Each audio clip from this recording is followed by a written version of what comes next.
Am I the a-hole for not being a team player within my family so my siblings can have the best?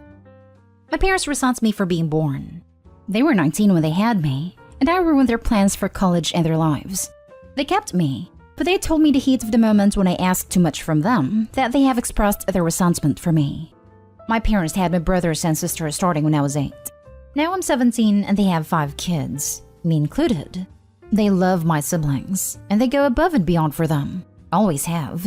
And they expect me to not only be okay with that, but they want me to also go above and beyond for them. They have told me I'm not a team player, that I am not a good sister, and that I am not doing what I should as the oldest. I work and go to school. I babysit as a side gig too. I have money that I save, but I never spend it on my siblings, and it drives my parents crazy. I have been paying for my own food for the last 2 years, and I don't really interact with anyone. It came to a head about a week ago when my 7-year-old sister wanted a specific Halloween costume after she was teased for the one my parents bought her. My parents couldn't afford a new one and asked me to buy her whatever she wanted. I said no. My sister ended up asking me herself because mom and dad couldn't. And when I said no again, my parents blew a fuse and said I wasn't being a team player and I should want my siblings to have the best. They said I should love my siblings enough to make their lives the best possible, and that I should stop being selfish and immature. I told them they should have been better parents and created a family instead of making me the outsider, and that is not my job to ensure their favorite children get the life they never wanted to provide for me. They said it's not their fault they didn't want to have me. I told them it wasn't mine either, that I had no say in being born or being kept. I said I do have a say in what happens when I turn 18, and to hell with them because I was not going to keep being punished for my birth. My siblings heard the fight, and I can see they're upset that I'm not more loving and invested in them. I guess that's why I ask, am I the a-hole? Now for the top comments. Not the a-hole, not in the slightest. You were not responsible for your birth. They were. It's not fair for them to consistently punish you for not acting as a third parent to their subsequent offspring. Parentification at its finest. It needed to be said. What your sibling heard was collateral damage from the truth. It would have come out one way or another. At least they found out and can adjust their expectations. It seems like the parents are growing increasingly resentful that Opie's getting to the age they were when they had Opie, and yet doesn't have to sacrifice her life for a kid. So they're trying to make Opie do exactly that. Not the a-hole. They are being hypocrites. They resent you for ruining their lives, but they had 4 other kids aside from you, and they seem to be happy to have these other kids. If they willingly had other kids, then they can't have anything against you. They weren't a team player when not including you in the family. They were expecting you to use your hard-earned money to pay for something they want, since they couldn't get their lives together. I'm so sorry your biological parents treat you like some outsider of a benefactor and servant, who's supposed to serve and provide for their family. They are wrong, period. You're not a parent and don't deserve to be expected to be one. They expect gratitude for 17 years of mistreatment, but you are not obligated to validate their unjust demands and insane delusions. Don't let them guilt you into sacrificing yourself. Your parents scapegoated you for their poor decisions, which is a truly disgusting thing of them to have done. I do have sympathy for the younger kids as they seem to be caught in the middle of this, and as a result are missing out on an older sibling and all the cool benefits that can come along with that. Opie should get the hell out of that situation as soon as humanly possible, but should also try to connect with her siblings. Just as Opie had no choice, neither did they. As long as the children aren't entitled or treat Opie any differently, they are their own persons and may want a totally different and far more positive relationship. Next story is titled, Am I the a-hole for not giving my adopted parents the money they needed I got from my dad's parents? So I always had a great relationship with my parents. I was adopted at birth and told when I was a toddler. Everything was fine until I turned 16/17. My parents were both in their late 30s and decided it wasn't too late, and that with the advance of fertility technology in the years, it is possible they could still have a biological baby. I was a bit hurt they wanted a biological child so badly, especially after years and years, and told them they should foster, but they said no. They wanted another try. A lot of their word choices hurt me. I'm now 23. They have been trying for a baby using IVF and other methods to no avail. My mother is now 46. Not trying to be ageist or anything, but it can be hard to conceive even with fertility treatment. When my parents, who went from being doting and loving to now contacting me twice a month since I moved out at 21, invited me over for dinner, I was so happy, got ready and everything, and drove an hour and a half away. To my surprise, the dinner was just an excuse for my parents to ask me if I could carry one of their last embryos for them, and that they would help me pay off my student loans. I was so offended and felt like an incubator. They barely speak to me, and they only invited me to ask me that 10 minutes into it. I left their house in tears. Sadly, just a week later, my grandfather, Dad's dad, passed away. After the funeral, I told my grandma why I wasn't talking to my parents at the service since we were always close, and she was so shocked at what they asked me. She told me she'd give me the money they promised to my dad from my grandfather's insurance to pay off my loans. When my parents found out, they've been texting me begging me to give them just a portion of the money for their treatments. They wouldn't even need me and they'd hire a surrogate and that they were sorry. I said no, and now they've been calling me the biggest a-hole and saying I'm being greedy. Even some families say I'm being too hard by not giving them anything. Haven't even gotten the money yet, and me and my grandma are being painted out as the major a-holes. Are we? I only have money left over I pay my loans, but they aren't much. It has been their dream for years, and I'm overreacting by the request. I'm so sorry your parents are being like this. You did nothing wrong. They have no claim to your body like that. Being a surrogate for family is something you should do because you want to, not because they're holding money over your head. Now that I'm getting the money, they're saying it's not about that they asked me to carry their baby. I'm just being selfish because I want to be the only child. Even though that's not why I just feel hurt, they'd ask me that like I'm not their daughter. It's cemented that they don't see me as their daughter anymore. They're begging my grandma to give me only exact enough for my loans, and giving them the rest like they were promised. I feel bad because my mom was crying about it and she said she regrets asking me, but I feel like she's just saying that because she didn't think my grandma would take the money back. I don't know. I'm conflicted. Don't feel bad, hon. I am appalled at how they treated you, and they should be ashamed of themselves. You don't owe them anything, and good on grandma for recognizing how despicable their behavior has been. They don't deserve a baby after how they treated you.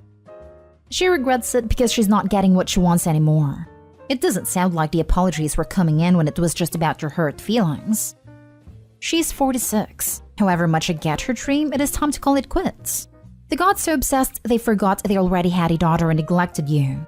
Now they're trying to use you as an incubator and cash cow for their shriveled up dreams. Anti-A, anti-A, anti-A. The selfishness is off the charts here. With a mother at 46, that kid would be almost certain to have some form of permanent health issues or disabilities. Wow. I'm curious as to how they would have paid off your loans if they're crying out for money now. Sounds like something they would have backtracked on, given their behavior. I'm sorry that you're going through this. Your grandma sounds like a great lady. Keep her close and mute the negativity. Their reproductive stuff is not your fault, your issue or your responsibility. Good luck. Next story. Am I the a-hole for making my daughters take my friend's daughter on their trip? My 46 female twin daughters, 21 female Tori and Tammy, are both in college and they're planning to do a 2-week trip to Italy, and I'm paying everything as a birthday gift. My best friend Diane has a daughter, 18 female Lori, and she has been worried because Lori has no friends. My daughters and Lori used to be closer when they were little, but grew apart when they became teenagers. Diane asked me if my daughters could try to include Lori in their social lives so she isn't lonely all the time. I called Tammy about this, and she felt bad about Lori, so she has been talking more to her since. They invited Lori to their dorm one time and go out with her a few times. I thought that the next step was to invite Lori to the trip to Italy. First, I talked with Diane about it and she agreed. She said that Lori has been happier since she started seeing my daughters again. Diane said that if my daughters agreed, she would pay for Lori to go to Italy with them. But when I talked to them, they were not happy with the idea. They say that Lori is too childish and would prevent them from having more adult fun in Italy. I think they are being really selfish and mean. Also ungrateful to me, considering I'm paying for everything. We have been arguing, and I more or less said that Lori is going with them, even if they don't want to. Am I the a-hole? Now for the comments. You're the a-hole. Your daughters are grown-up young ladies. We shouldn't be making playdates for them anymore. They might enjoy Lori's company for dinner or an outing, but they don't want to spend 2 weeks with her. You are giving a gift with strings attached, which is not a nice thing to do. Heck, I have some fantastic friends that I'm close to but I'm not interested in traveling with. Our respective personalities wouldn't make us good travel buddies, and that's okay. It doesn't mean we're not good friends.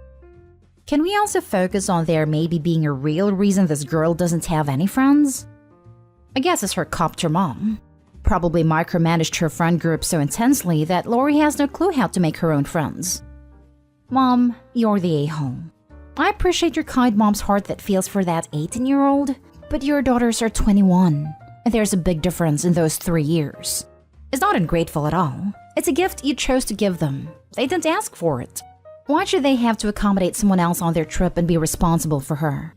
Lori has no friends, but it isn't your daughter's responsibility to make up for that. Please let them go on a trip for their birthday by themselves. It's not fair. Lori can learn to make her own friends. Those girls have already done as you asked and included her in their regular social lives. Let them go to Italy. This right here.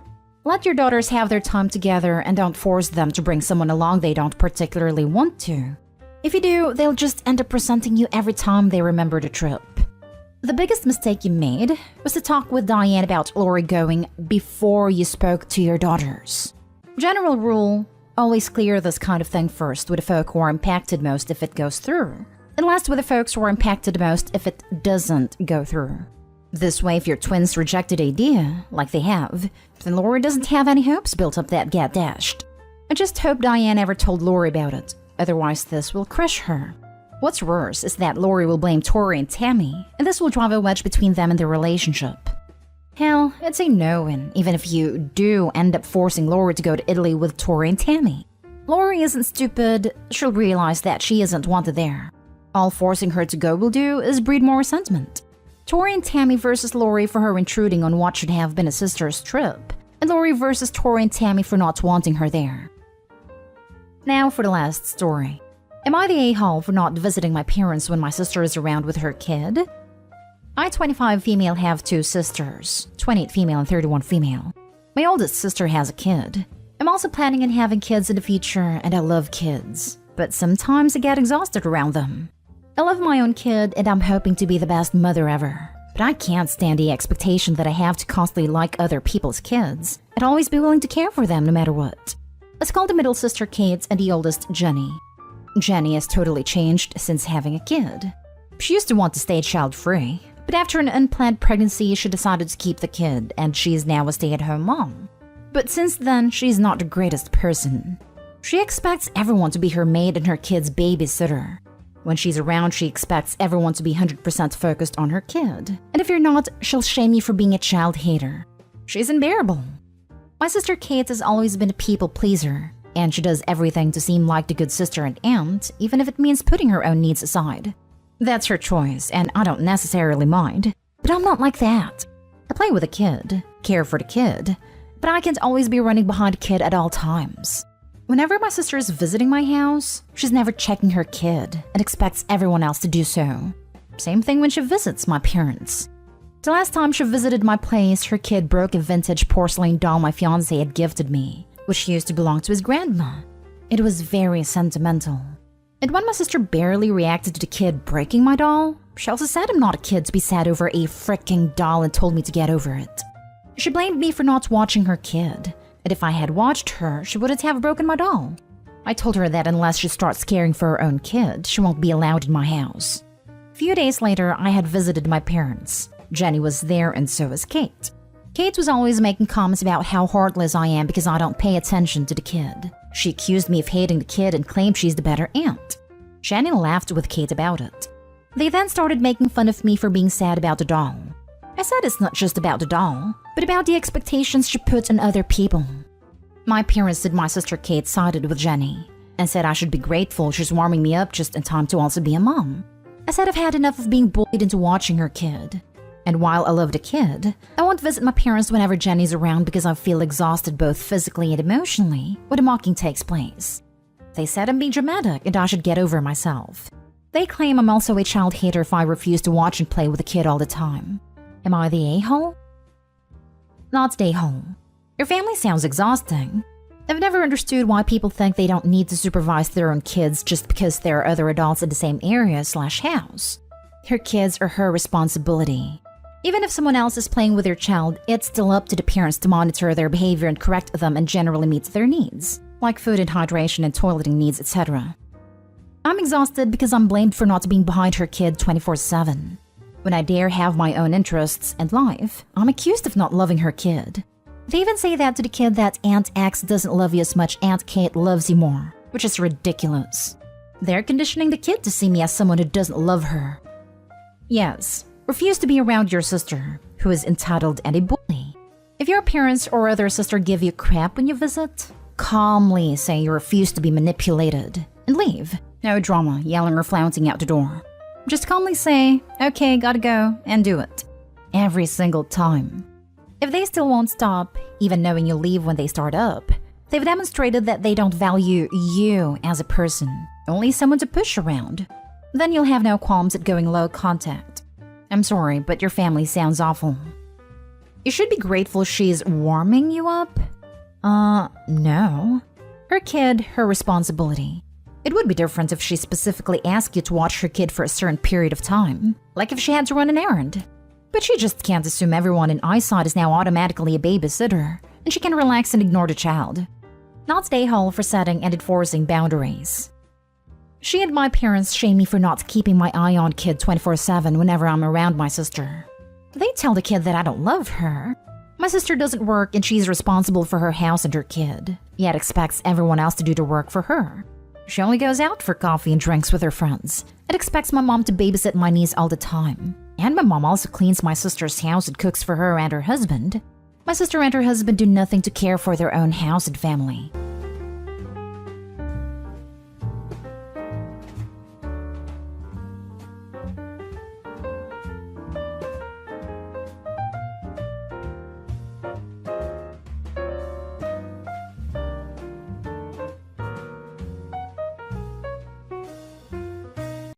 Update. Am I the a-hole for calling my friend a hypocrite when he told me the reason he filed for divorce? Original post. Last night I met up with some friends I hadn't seen in a long time. Let's call them Chad and Kyle. We were drinking, chatting, and having fun, and all of a sudden, the mood changed. Somehow the topic turned to Chad's recently finalized divorce. I hadn't seen him in a while, so I was unaware he was getting a divorce. When I asked him why they got divorced, the conversation, as I remember it, went something like this. Chad, she cheated on me. Me, trying to stifle a laugh. You're serious? You, of all people? You cheated on her with multiple people over the years. And when she does the same, you divorce her? Chad, it's not the cheating. It's the lack of respect. I made sure to respect her, so she never knew about my cheating. But she couldn't give me that same respect. Me, that's not respect. That's your ability to hide your cheating versus hers. Respect would be not cheating on her. Chad, so you're saying what she did is all right? Me, no, I'm not. I'm saying you, the serial cheater, are a hypocrite for immediately divorcing her for cheating. Somehow Kyle got us to calm down and change the subject. When I got up to take a leak, they went back to the topic. I came back, and they were talking about why Chad thought it was okay for him to cheat. In his mind, the cheating was good for the sex life with his now ex-wife and their marriage. Some things he said were, if you have sex outside, you'll work harder in bed with your wife. Sex in a marriage gets boring, so if I go get some excitement outside, I can work on the rest of the marriage. I kept making remarks like, I bet she thought the same when she did it. Apparently, I wouldn't understand because I'm not married. But I don't have to be married to understand loyalty and respect. Kyle is married and has said he's in a bit of a slump with his wife. While my advice is to do something new and interesting with his wife, Chad is explaining why his cheating worked to make his marriage exciting. No, I don't condone what Chad's wife did, but I do think he's a hypocrite for divorcing his wife for cheating when he is a serial cheater. I don't know Chad's ex-wife. I've only met her twice, but knowing him, she's better off without him. When we left, I told Kyle, if you want your wife to divorce you and get majority custody of your son, you should listen to Chad. Anyway, I'm going to the kitchen now. I promised my Lexi I would make a shepherd's pie today. Now for the top comments before reading the update. Not the a-hole, but why are you still friends with a cheater? He knew you knew about the cheating. He probably thought you were okay with it on some level. Not only is he not sorry for what he did, he defends it. Why see this POS at all? Why do you care what he thinks? His cheating character is the reason I haven't seen him in a long time. Also, the reason friend is in quotation marks in the title. He knew I was never okay with his cheating. Also, the reason why he kept a distance from me. Meeting last night was because of Kyle. Tell Kyle's wife that Chad is telling him to cheat on her so she can decide whether or not they want Chad in their life anymore. While I understand where you are coming from, this is not a good idea. Currently, Kyle is just talking to try to reignite the marriage. He is not doing anything wrong. Kyle is not a cheater, but I know he looks up to Chad. So I'm talking to him, steering him away from the cheater's path. If I tell his wife now, I'm planting a seed of doubt in her mind. That will not end well. His cheating character is the reason I haven't seen him in a long time. Also the reason friend is in quotation marks in the title. He knew I was never okay with his cheating. Also the reason why he kept a distance from me. OP, you didn't want to do the honorable thing and tell the cheater's wife.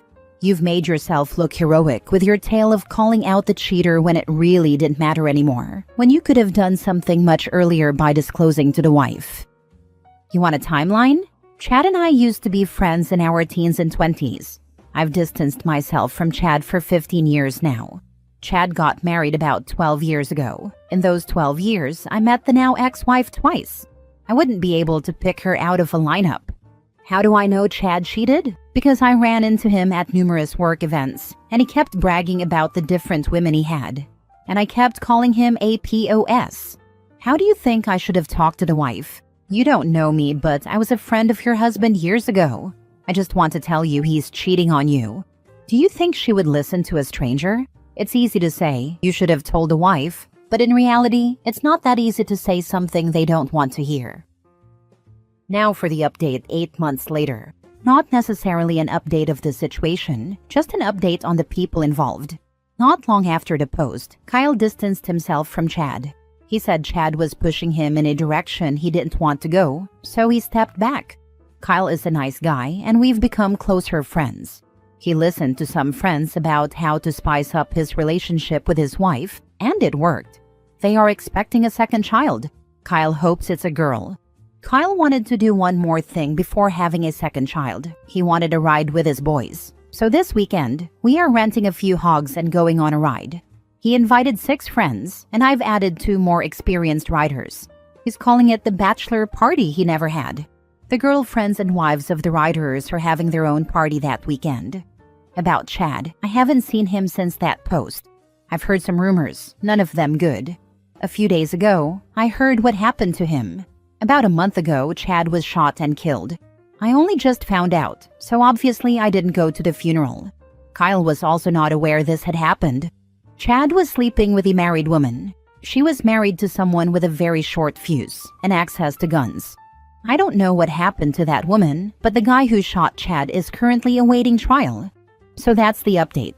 I'm going to get ready for the weekend. Because we have a lot of inexperienced riders, this will be a non-alcoholic weekend. Wow, Chad was kinda crazy. R.I.P. Chad. Oh no, consequences. Well, Chad clearly wasn't a wise individual. Legit, if I was on the jury for that trial, you couldn't beat a guilty verdict out of me. How weird to be so flippant about a supposed friend of yours getting murdered. We haven't been friends for years. Last time I saw him was 8 months ago. Before that was, I think, 5 years ago. So I'm not devastated he was shot. He wasn't a friend of mine anymore. Whatever helps you sleep at night. I'm sleeping fine. It looks like you're the one having a problem with it. Next story. Am I the a-hole for taking back a gift basket I made for my pregnant friend after finding who the father of her baby is? My 22 female friend, who is the same age as me, recently found out that she's pregnant. She was quite distraught at first since she's not ready for this big of a jump, and she's not sure if the father would commit to her and the baby. We've been friends since high school, and I honestly wanted to be there for her as much as I could, so I made her a little gift basket. She's not very far along, so I just made a basket with a bunch of gifts for her, including some sweet treats, a card, and merchandise from her favorite show. I also added some baby clothes in neutral colors, a baby hat, and some other baby stuff.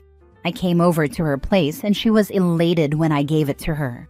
She thanked me for helping her through a tough time, and I told her that I'm happy to help her anytime. Well, I was happy to help her until a mutual friend told me she saw her and my ex walking hand in hand after coming from a scan. I asked around a million times if she was sure, and then she showed me a picture my friend had posted on her private Instagram of her and my ex, with a caption saying they can't wait to meet their beautiful baby. If this were another ex of mine, I wouldn't have minded. But the ex she got pregnant by was incredibly abusive. He gave me a black eye, slashed my car tires, and stalked me. He even messaged my dad, asking him if I'd get back with him. My friend knew all of this. She saw the effect it had on my mental health and how it caused me to fear getting into another relationship. Yet she went behind my back and got herself knocked up by an abusive deadbeat.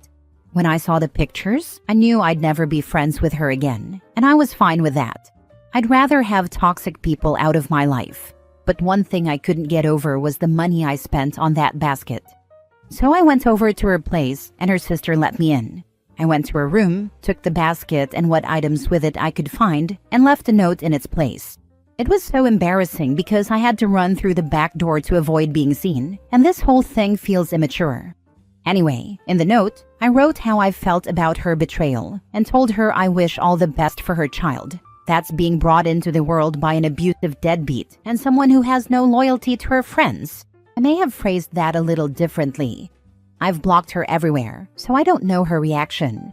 I feel like I should have been more civil and gone no contact without an explanation. I don't know if this is a very a-hole situation, but regardless, am I the a-hole? Not the a-hole. Unblock her though. My TV is on the blink and I need the entertainment. My siblings keep telling me to unblock her, but I just don't want to hear her make excuses. However, I also want to see her crash out because knowing her, she's going crazy right now. Was it petty? Sure was. Was it justified? Sure was. It would have been a much cleaner break if you just washed your hands of it, but all you have to do to explain yourself is as follows. Tell people that the father of her child stalked you and physically assaulted you in the past, and that you didn't want anything with your name anywhere near this man because you don't want to give him any excuse to start stalking you again. So you removed any trace of your existence from her home and cut her off completely. And that anyone who chooses to stay in her life, knowing the father of her child is your stalker, will be cut off too. Not the a-hole because she knew and hid it from you. That's just dirty. I don't blame you at all, but I will say you should have left the gift and blocked her from everything, so she knows you know. Then every time she sees that basket, she will feel like crap. When he hits her and she sees that basket, it will hurt more. Or she could have replaced the items in the basket with ice packs, band-aids, and a t-shirt that says, "But he apologized and promised to never do it again." Next story. Am I the a-hole for telling my ex to stop calling me in the middle of the night for non-emergencies with the baby? I, 19 male, have a 10-month-old son with my ex-girlfriend, 20 female. We broke up shortly after our son was born, but we've been trying to co-parent as best as we can. I have my son for 3 days out of the week, while my ex has him the rest of the time because I work full-time to support myself and pay child support. The issue is, my ex has been calling me almost every night, claiming there's some sort of emergency with the baby. At first I would answer immediately and even drive over to her place if she sounded panicked. But after a few weeks, I started noticing a pattern. None of these emergencies were actually serious. One time she called me at 2 a.m. because the baby was crying and she didn't know what to do. Another time, it was because she ran out of formula, even though I had bought her a bulk supply the week before. Most recently, she called me because he had a mild fever, but when I suggested she give him infant Tylenol, she said she didn't have any and expected me to bring some over immediately. I'm exhausted. I wake up at 4 in the morning every day. After the last call, I told her she needed to stop calling me in the middle of the night unless it was a real emergency. I said if she felt overwhelmed, she could call her mom or take him to the doctor, but she couldn't keep relying on me to drop everything. She blew up at me, saying I was being selfish and that as the father, I should always be there for our son. She accused me of not caring about her struggles as a single mom and claimed I was making her feel unsupported. I told her I would always be there for our son in a genuine emergency, but she needs to learn how to handle the day-to-day stuff on her own. Now she's been cold and distant, and some mutual friends think I was out of line for telling her to stop calling, saying I don't understand how hard it is to raise a baby full-time. So, am I the a-hole for setting this boundary? I would ask this to her. Do I call you in the middle of the night on the nights when I have him? Not the a-hole. I would also argue that, with the exception of 24 hours, he's just as much a single father as she is a single mother. He has the baby 3 days a week, meaning she has him for 4. Do all the really big single-parent things happen in that last 24 hours? Unless OP lives with his parents or has 24-hour care, I'd say he feels the strain of single parenthood just as much as she does. Not the a-hole. I'm 35, married and about to have our 3rd child. I don't even turn to my husband as much as she's calling you when something's going on with our kids. She needs to learn how to cope. Just to add, when we had our first baby, I was 25, and my husband and I separated for nearly a year and a half to go to therapy and work on things. I don't think I called him once in the middle of the night during that time. There were no emergencies, or I would have. But if I needed something at 2 a.m., I dragged my own butt out to get it, taking our son along if my mom wasn't already up. I looked on Google. I read parenting books. I asked my own mom for advice. I was working and going to college. If there was anything my husband needed to know, he found out the next day or at a reasonable hour. Being a new single mom is hard, I'll give her that, but your ex is being extremely needy and unfair to you. This isn't about the baby. It seems like she's just trying to do anything to keep you on the hook. You're already doing so much at such a young age. I truly commend you for being a great dad and stepping up. You deserve to have a good night's rest and set boundaries. You deserve to have a life and eventually move on. It's not healthy that she feels the need to call you every night. She might need to talk to her doctor about possibly having postpartum anxiety. Last story. Am I the a-hole for not apologizing for making my half-sister cry? My half-sister is 11 and I'm 15. My parents divorced when I was really young, and my dad got my half-sister's mom pregnant a while after. They didn't get together for real until my half-sister was 3. And then my mom died, so I went to live with the 3 of them. My dad had more kids with my half-sister's mom.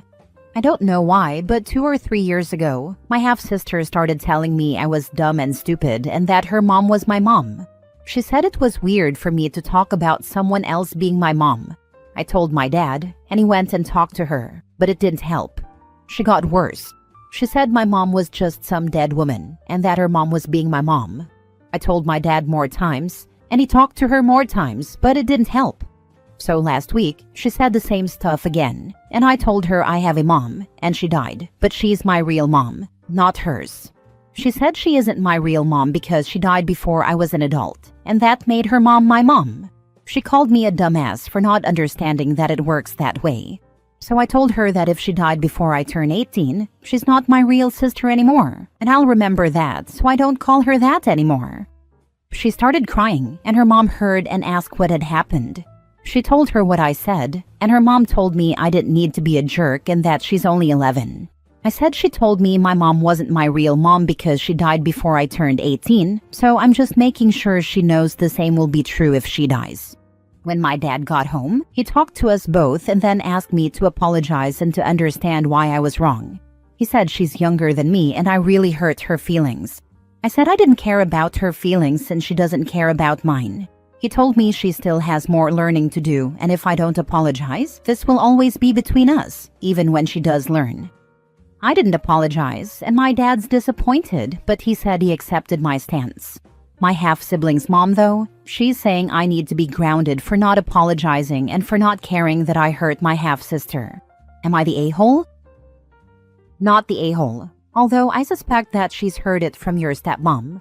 I could be wrong, obviously, but in my experience, kids repeat whatever they've heard from their parents, especially such a hateful thing. Not the a-hole. Your half-sister and her mom need to understand that just because someone is related to you doesn't automatically make them your family. It takes love, respect, and effort to build a real familial bond. Plus, it's not fair for your half-sister to invalidate your real mother's memory. If they want you to apologize, they should apologize for their hurtful comments towards you first. Not the a-hole. Your half-sister repeatedly disrespected your late mom, despite being told to stop. And while your response was harsh, it was her reaction to her cruelty. An apology should come after she acknowledges how deeply she hurt you first, not just because she's younger. Your dad's right that this rift won't heal without mutual understanding, but that starts with her learning empathy, not you swallowing your grief to keep the peace. I don't know if my dad's going to do everything he can to make her learn it.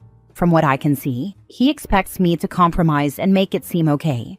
But it really isn't. And it's not bringing us closer together like my half-sister wants, but it's making me want to spend as little time as possible with her.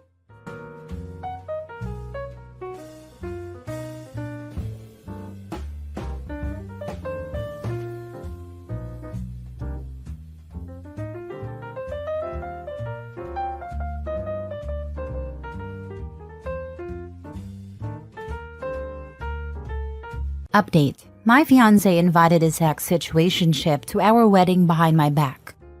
Original post. I, 23 female, am getting married in January and just found out that my fiancé Mark, 25 male, invited his old situationship to our wedding without consulting me. For context, Mark and I met on a dating app 2 years ago, shortly after he had broken up with someone. To be honest, it's quite confusing what he and Tracy, 22 female, had.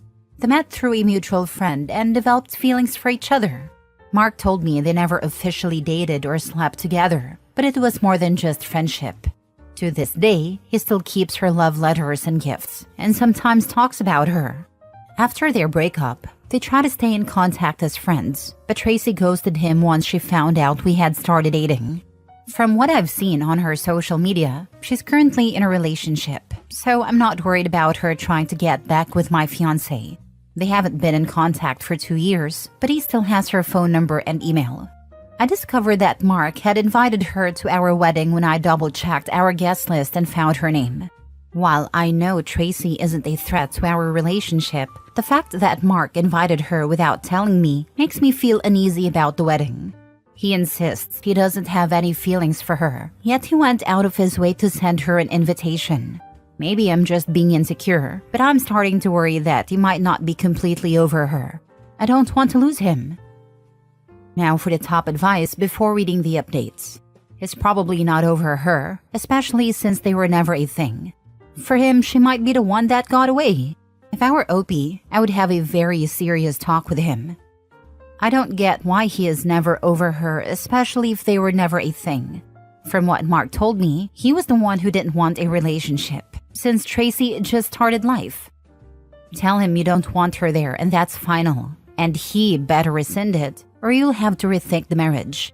Because starting a married life by going behind your back is a no-no. To be honest, you need to not stubbornly hold on to someone you can't trust. And you can't trust someone who does things behind your back. Her going to the wedding doesn't make me uncomfortable since I know she won't do anything. The problem is my fiancé and the fact he invited her to the wedding without notifying me. If Mark wanted her there, fine. But I just hate the fact he didn't told me beforehand, and it's making me think he lied about getting over her. Opie, doesn't it make you wonder if he's really over her? He keeps her love letters and the gifts, and he talks about her all the time. I think there's feelings that are still lingering. You better have a serious talk with him. He doesn't talk about her all the time, in some comments from time to time. I believe that is not right to erase her since Tracy was part of his story. But I did get the ick in the beginning when I saw her letters and gifts. First update. After reading the comments and talking with some friends, I finally accepted that Mark never really got over Tracy. At first, I was in denial, but I decided to meet with Tom, 24 male, Mark's best friend for years, to understand what really happened between them. Tom told me that Tracy and Mark met through mutual friends when she had just started university at 17, while Mark was already close to graduating. They stayed friends for 2 years, and during that time, romantic feelings began to develop. Mark was already working, and since Tracy was still in college, he wanted to wait until after her graduation to officially date her. Even though they weren't officially a couple, they exchanged love letters, gave each other gifts, and spent almost every holiday together. According to Tom, everyone in their friend group thought they would eventually get married because they were so sweet together, so their breakup came as a shock.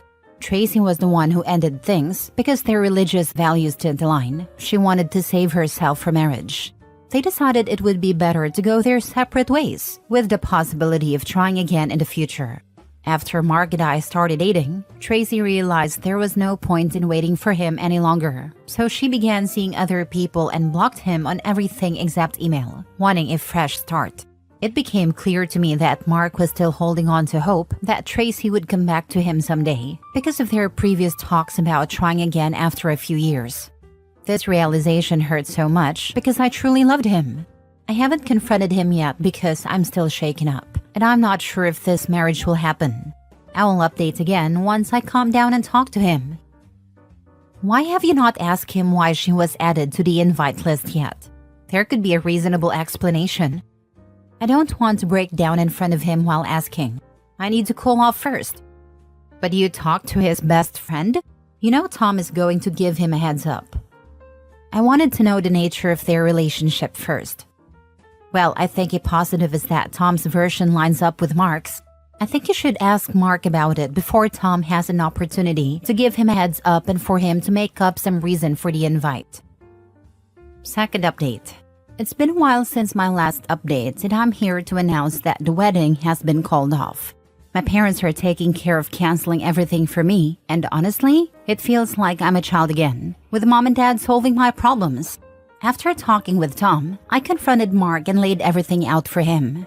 At first, he was dismissive, almost as if he was trying to escape from the situation. Eventually, he admitted that he never loved anyone like he loved Tracy, because according to him, their relationship was pure and innocent.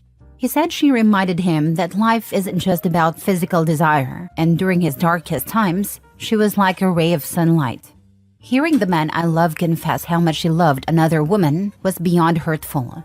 As he spoke, I broke down, bawling my eyes out. He had the audacity to tell me that he loves me, but it's a different kind of love.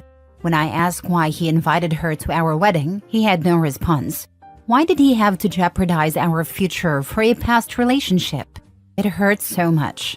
Mark then admitted that he knew Tracy hadn't blocked him on email because he was the one who helped her get her first job, and there were professional reasons for keeping in touch. That's how he managed to send our wedding invitation, but he claimed he meant no harm. When I pressed him on this, he said he wanted Tracy to see us together and realize what she lost because he was hurt that she was pregnant and not married.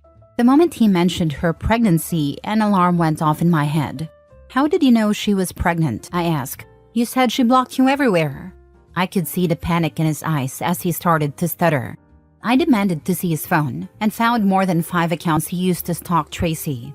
I felt sick to my stomach, and the urge to vomit was overwhelming. Ultimately, I decided to call off the engagement because I realized he was a creep. Mark threw himself on the floor, begging for forgiveness, saying that he loved me just in a different way compared to Tracy, and was hurt that she had moved on and given herself to another man, despite his countless pleas for intimacy. His sense of entitlement to her body and virginity made me feel even more disgusted. I left without even packing a bag. Everything was too much. I can't believe I spent 2 years loving a stalker, a man-child. I also reached out to Tracy and told her everything, including details about Mark's fake account. I don't know if she's seen my messages yet, but I hope she does. The jealousy I once felt for her has now turned into pity. No woman should have to go through what Mark did. Mark keeps asking to meet up and doesn't want to break up, but I'm just so exhausted. I hope you can heal from this, and you are truly lucky to have found out before the wedding. So many women discover something like this when it's way too late. Or like you, they find out before the wedding but still go through with it, thinking he loves me too. Marriage will make him forget. And they only talk through emails, so it's not that serious. They ignore the giant red flag and don't even dig deep enough to find out that he was also stalking her. I'm sorry you had to encounter something like this. It takes a lot of courage to follow your gut and walk away when marriage is imminent, as you did. You truly are exceptional and know your worth. I am so sorry. This really sucks. You should have your parents get your stuff, and you should stay as far away from Mark as you can. If he is capable of stalking Tracy, he is capable of stalking you. Make sure that there are security cameras at your parents' house, and you should block him. The only bright side is that you found this out before you married him. I'm thinking about leaving the US and going to another country. Social media are not for me, so it's harder for him to stalk me. I don't have anything of great value in Mark's house, except some clothes and makeup, so I don't care if he throws it away. If you need to leave the country, then leave. I've always thought that sometimes when a woman is in a different situation, such as in a DV situation or things of that nature, that if they had left the state or the country, maybe they would have been safe. Be safe from that creep, Mark. Do you look like her at all? Just curious. No, thankfully. Tracy is Asian while I'm white. Third update. I think this is my last update since I've already met up with Tracy and talked about everything that happened. We met at a cafe, and at first, I was really nervous because I wasn't sure how she'd react. Her reply to my invitation was simply, "Hi, let's talk over a cup of coffee." While I waited, I could feel myself sweating with nerves and a flood of emotions. When Tracy arrived, I finally understood why Mark was so obsessed with her. She's easily one of the most beautiful women I've ever seen. She looks pretty in photos, but in person, she's even more stunning. Tracy greeted me and asked if I'd be willing to go to her place to talk, since being out for too long tires her. We ordered coffee to go and the whole situation was super awkward. Here's what she told me. First, she apologized for being the reason I'm now single, though I assured her it wasn't her fault. Tracy said she had received a wedding invitation but wasn't interested in attending, since she's already in a happy relationship and there was no point in revisiting someone from her past. Since the story Tom and Mark told me made me curious, I asked her about staying friends with Mark, as it sounded like she wanted to stay close after the breakup, which didn't match her actions. Tracy looked uncomfortable but explained her side. She said she had genuinely been in love with Mark at first, describing him as protective, trustworthy, handsome, and kind, always showering her with gifts and trips. Things were sweet initially, but over time Mark began pressuring her for sex, so much that she would pretend to be sick just to avoid it. She just didn't want to sleep with him and had a gut feeling, a sixth sense, telling her not to. To avoid a situation, she used her parents' strong religious beliefs as a reason for not having sex, which eventually led to a fight and their breakup, a detail Mark conveniently never shared with me.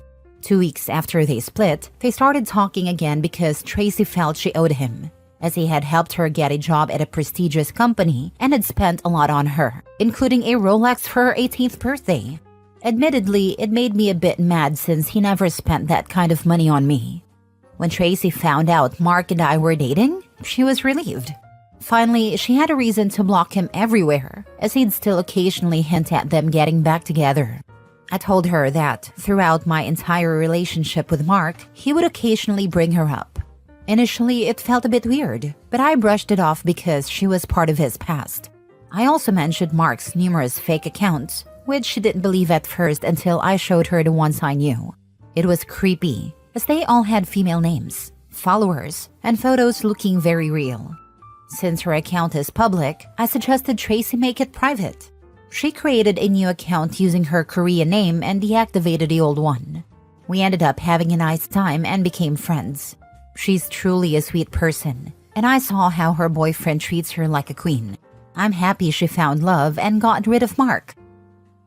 Last story. My boyfriend stole my necklace and gifted it to his sister. Original post. Serious advice needed because I am lost. I have been with my boyfriend, whom I'll call Adam, for almost a year now. I met him through my master's degree in the UK. When I was a sophomore in college, I had a long-term boyfriend whom I'll call Kyle, who took his own life. We were together for 3 years, and I would never wish the pain of losing someone like that on my worst enemy. When we started college, Kyle gifted me a locket with the word most engraved on the back. It was our thing. It meant he loved me most. Sappy, but it was ours. Since his passing, this locket has been my most valuable possession, and I never go anywhere without it. It is my last piece of Kyle. After finishing my degree and struggling through the entire time, I decided I needed to get out of the town where everything happened and chose to study for my master's degree in the UK, which is where I met Adam. He is the first person I've allowed myself to love since losing Kyle, and I have truly enjoyed our relationship up until now. But if what I suspect is true, I will never be able to forgive him. Adam has always been insecure about Kyle, often asking hypothetical questions like, if Kyle were still alive, would you be with him? And, what do you prefer about me over Kyle? I usually dodge these questions because I don't condone them and don't want to feed into his insecurities. We've had several conversations regarding Adam's negative comments about Kyle. He dislikes it when I post about Kyle on his birthday, death anniversary, or even when I have hard days. He views this as evidence that I don't love him and that I'm still hung up on Kyle. But no matter how many years pass or how much I love Adam, Kyle was my first love, and his life was tragically cut short. He was also my best friend, and I will mourn his life forever even if I have moved on romantically. Adam knows how much the necklace from Kyle means to me, and how devastated I've been for the last 2 weeks, frantically searching our apartment for it. One day, I took a shower and set the necklace in its usual spot. When I came out, it was gone. Adam swears he has no idea where it went and claims it must have fallen somewhere and gotten lost. I've been beside myself, spending nights in tears over losing it. Adam has a sister, whom I'll call Jane, who recently celebrated her 21st birthday. I'm in her private Snapchat story where she posted a picture of the beautiful locket that her big brother got her for a special day. It was the same locket. I know it because it has the same engraving on the back. I don't know how Adam explained that to Jane, but he must have come up with something. Jane and I are not particularly close, so this isn't something I feel I can casually confront her about. I also feel silly bringing it up to Adam in case I'm wrong, and I'm just going insane, looking for excuses because I was careless and lost it. I don't see where else Adam would have gotten this locket, as it was custom-made for me by a small business back in the States. The designer was local to Kyle and me, and her work has always been my favorite. Advice needed. How do I ask Adam about this? I'm sure he'll deny it either way, but this locket means the world to me. I need it back. Thanks. Can I ask, what are your thoughts on his red flag behaviors being jealous of a person who died prematurely? It seems like it didn't occur to you that those are massive red flags before the necklace theft. I have noticed there are red flags. I guess I have just excused them, as Adam is the first person I've found myself having those feelings for again. Also, we share an apartment. He is the name on the lease because he is from the UK and I'm from the States. I'm also a student, trying to scrape together enough money to go back home for a while. I know it's a stupid reason to stay in a disrespectful relationship, but this is a foreign country and I'm mostly alone here. It must be said, your boyfriend Adam is mentally unwell and needs to very quickly become your ex-boyfriend. I would suggest reaching out to Adam's sister and delicately explain the situation to her. If she's even remotely a good person, she will understand and hopefully return the locket. Do you have pictures of the locket? Or pictures of you wearing it? Are the pictures time-stamped? Gather all the evidence you can to prove that the locket is, in fact, yours. Important detail. Do not tell Adam that you are in communication with his sister. Once you get the locket back, cut ties with this man and get him out of your life. Kyle was obviously important to you, and you don't need to justify your grief to anyone. I speak from personal experience. I only have one personal item from my parents' passing, and if my partner stole it from me, that would be the fastest way to become an ex and be completely ejected from my life. I don't intend to stay with my boyfriend. I just need to figure out a way to make sure I get the necklace back. Now for the update. It's been almost 3 weeks since my original post, and I hadn't planned to update. But I've seen a few comments asking for one. A day or two after the initial post, I confronted Adam about the locket. He denied knowing what I was talking about, and accused me of being cold for suggesting he took it. When I asked for receipts or any proof that the locket he gave his sister wasn't mine, he got angry and stormed out of our apartment. Later that night, he returned and tried to gaslight me, claiming I was creating a problem out of nothing and insisting that the necklace he gave his sister didn't have any engraving. However, while he was away, I contacted his mom and told her I had misplaced my locket. I asked if it could have accidentally been taken home by Adam when he was visiting. She got back to me quickly, saying she found my necklace in Jane's gift pile, stashed in a corner. She promised to keep it in her room until she could return it to me, explaining that either she or Jane must have mistakenly put it there. Once I had confirmation from Adam's mom that she had my locket, I booked the cheapest flight home and arranged for her to give me a lift to the airport where she could return the necklace. The fact that I had enough doubt was a sign that this relationship was going nowhere. I just wanted my necklace back. I stayed with Adam until my flight, which was about a week ago. I let him and his mom drive me to the airport. Before leaving, I left a note for Adam, explaining that I was breaking up with him and that my friends would be by to collect my things. I took a leave of absence from university while I figure out where to stay when I get back to the UK, and contacted my landlord about taking my name off the lease. When Adam's mom gave me back my necklace at the airport, his reaction was priceless. He looked like a deer caught in headlights. He was furious, but couldn't show it in front of his mom. Jane hasn't even questioned the missing necklace, and it's been around 2 weeks now. She is rather spoiled, so I doubt she'll ever notice. I'm happy to report that I'm safe and back home with the necklace from Kyle. I just got back from visiting his grave and telling him the entire story, even laughing about it. The whole experience reminded me that I need to hold higher standards for myself in relationships. Thank you all for your love and support.